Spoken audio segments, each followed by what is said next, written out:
দর্শক, সংবাদের শুরুতেই যেমনটি বলছিলাম, এনসিপির পদযাত্রা কর্মসূচি চলছে হবিগঞ্জে। আমরা সরাসরি সেখানে চলে যাব, কথা বলছে এনসিপির আহ্বায়ক নাহিদ ইসলাম।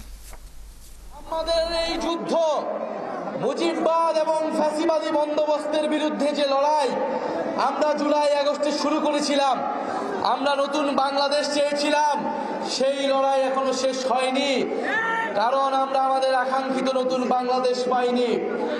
প্রিয় হবিগঞ্জবাসী, আমরা আপনাদের কাছে বলতে এসেছি, জনগণের পাশে আমাদেরকে আবারও দাঁড়াতে হবে। এলাকায় এলাকায় যে দুর্বৃত্তায়নের রাজনীতি আবার নতুন করে শুরু হচ্ছে, মুজিববাদে পুনর্বাসিত হচ্ছে, চাঁদাবাজ দখলদারিত্বের রাজনীতি ফিরে আসতেছে, আমাদেরকে সেই রাজনীতি ঠেকিয়ে দিতে হবে।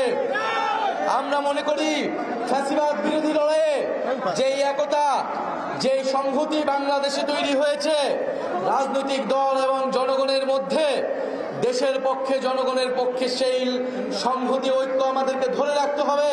কিন্তু তার মানে এই নয় যে আমরা চাঁদাবাজির রাজনীতিকে প্রশ্রয় দেব। প্রিয় সংগ্রামী বন্ধুগণ, আমরা বলেছিলাম বাংলাদেশে প্রত্যেকটা মানুষের মানবাধিকার থাকবে, কোনো সন্ত্রাসীকেও বিচার বহির্ভূতভাবে হত্যা করা হবে না। আমার ভিন্ন মতের অধিকারী হলেও আমি তার মানবাধিকারের পক্ষে থাকব। আমরা দেখেছি যৌথ বাহিনী দ্বারা কয়েকদিন আগে বিএনপির একজন যুবদলের একজন কর্মীকে হত্যা করা হয়েছে। আমরা সেই হত্যার নিন্দা ও প্রতিবাদ জানাই, কারণ আমরা মনে করি আমরা যেমন চাঁদাবাজির বিরোধিতা করি, আমরা একইভাবে বিচার বহির্ভূত হত্যাকাণ্ডেরও বিরোধিতা করি। প্রিয় হবিগঞ্জবাসী, হবিগঞ্জের জনগণের পক্ষে আমাদেরকে দাঁড়াতে হবে।